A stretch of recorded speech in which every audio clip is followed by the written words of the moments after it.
with the Italian villa that I built for fun. I'm going to take you on a tour through it. You can arrive by transporter, or if you can get a boat to float, you can arrive at the dock, or you can swim across and leave your horse over here. There's running water for it.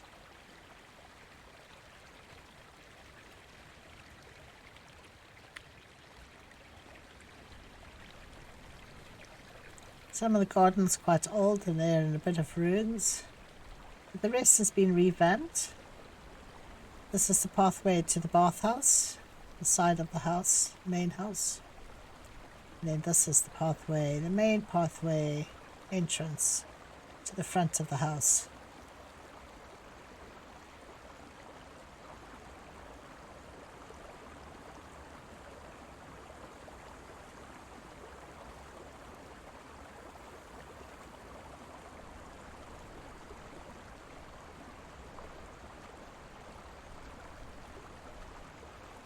Up here are 2 water troughs to drink fresh water from,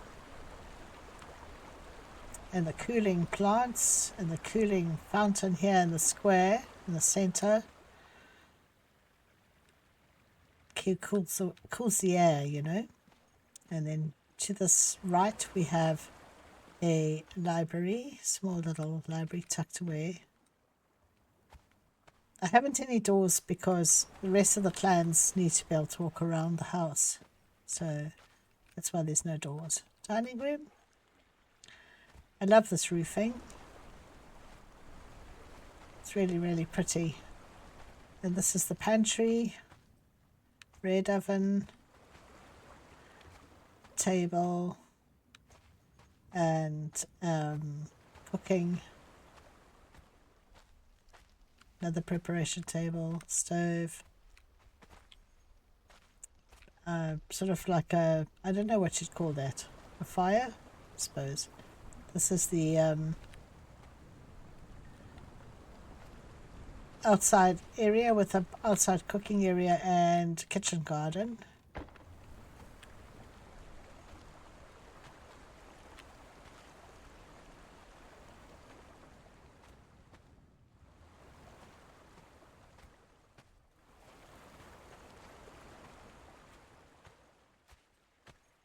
There's 10 bedrooms in the house. So there's 2 down here on this side. They have little bath and basin and toilet, composting toilet. Some of the bedrooms have quite nice decorations, others are still quite bare. This one's a bit lived in.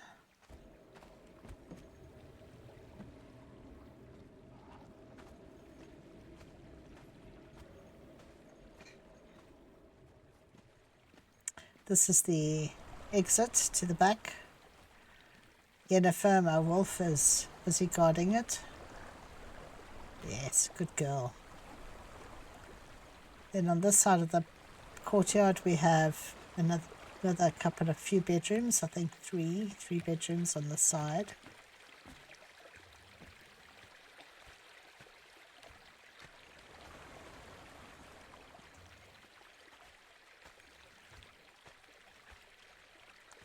Not many decorations up here. The bedroom's not been used much. It's no point in putting plants and things, and they get moved in when somebody comes to stay.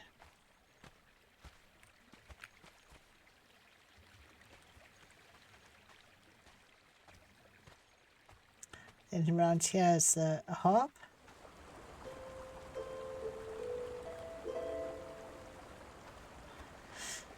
And a lounging area under a very high ceiling.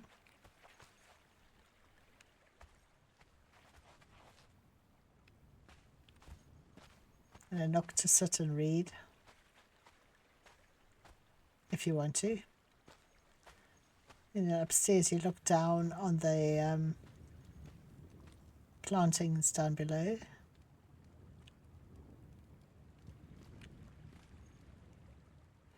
Over here we have a little solitude nook, and then we have another little library heated by a fire for those cold desert nights, and another little nook so you can sit and just contemplate your navel if you wish. Then over here you have bedrooms again. So I think there's 4 on this side and then 1 on that side.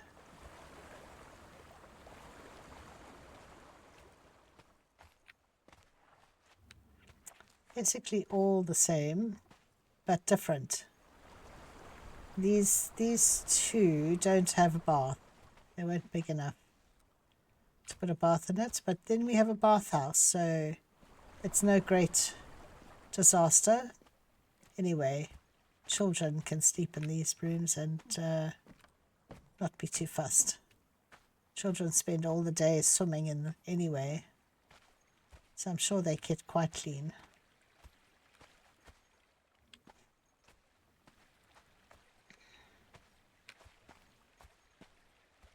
Or they get kicked into the tub in the bathhouse. This is a breakfast nook under some grapevines to keep it semi-cool. Grapevines are still growing over. We have a dancer lady visiting here. She looks like she's waiting for something or someone, who knows. Over here we have the main bedroom with an ensuite. So this is the biggest bedroom of all because it is the main master suite.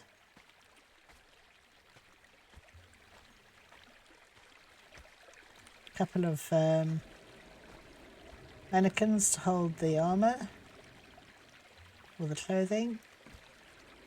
Hot water running into the bath in preparation for someone bathing. Composting toilet of the highest rate. Highest, I don't know what you'd call it. Esteem? No, I don't know. Anyway, walk-in wardrobe where clothes are packed and stored to keep them tidy.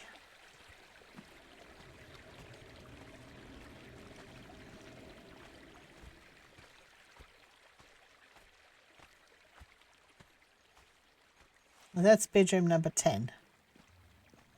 10 bedrooms in all.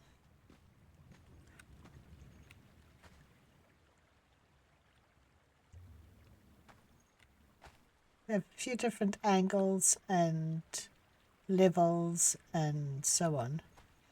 I'm not sure if you noticed that the level that has the veranda goes up.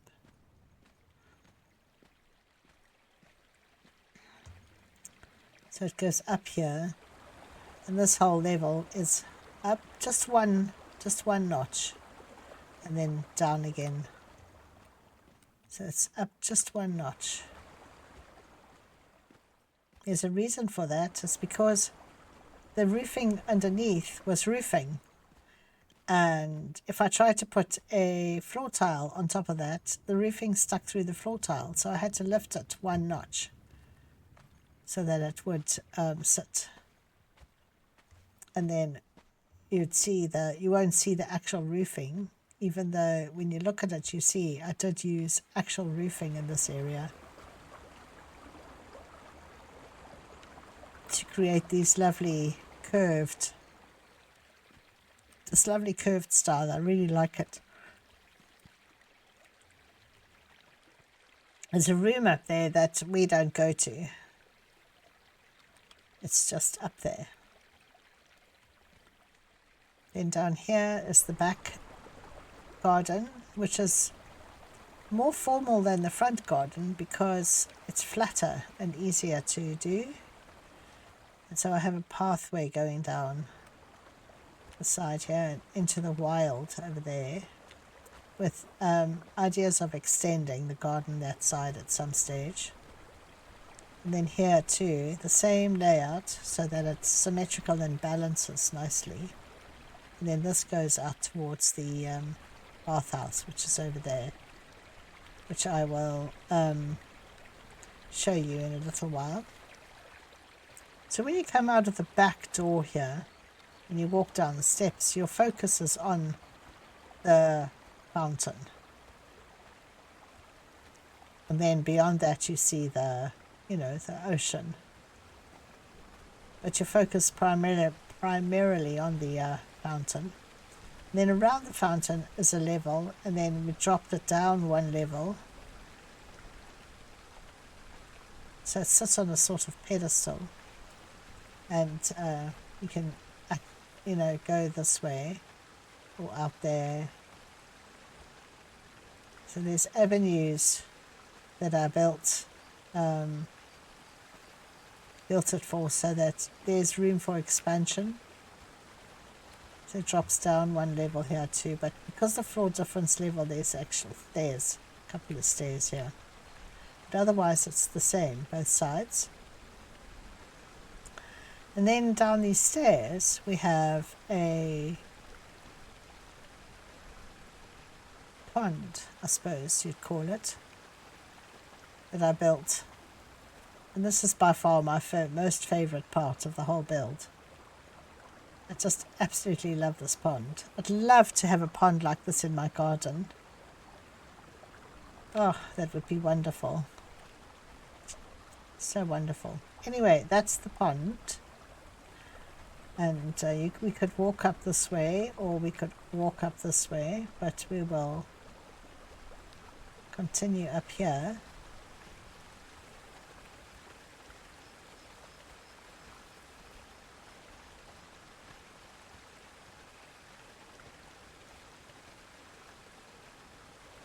It was a weird little glitch, that. I wonder what that was.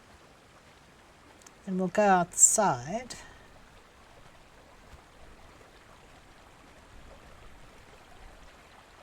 The side of the house should be in shade now. Yes, it's all in shade now. So sitting on the back veranda, side veranda, can be quite pleasant at this time of day. But we come to the... what do I call this place? The bathhouse, that's right. The bathhouse. And here's the hot tub. That if you click on it, you will actually lie in it. It's really lovely. And but one should get naked to get into a bath, eh? Not here. And then a cold plunge pool with the letter S in the skylights above. Well, it's not really that cold. It's cool.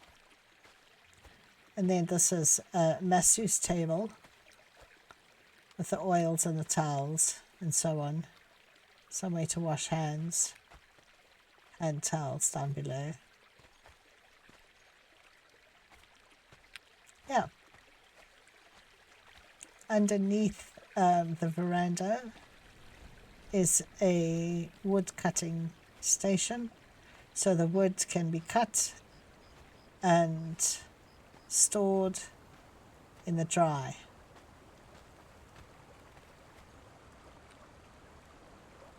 And other storage space available too. So and then you go back through here, back to the main garden at the front. And you do a full circle.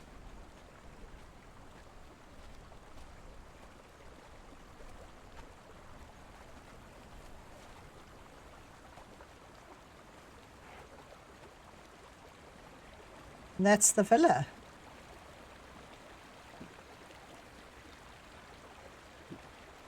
Quite something, I think. Quite something. It's not as balanced as I wanted it to be, not as symmetrical as I first imagined it, but I think it's turned out okay. I've enjoyed building it, that's for sure, and hope you've enjoyed being taken through it and having a look. Yeah. So I'll leave you here and leave a comment. Come visit me on my Twitch page. And I'll put the link down below and come and say hi. Tell me what you think, or leave a comment if you can't come visit my Twitch page. I'm normally on playing Conan at about 7 p.m. British time on a Friday, and again but somewhere between 11 and 12 midday on a Sunday for the afternoon and into the evening. So yeah, come and say hi, and it'll be really good to see you. Thank you for visiting, and I do appreciate you hanging out until the end. Thanks very much.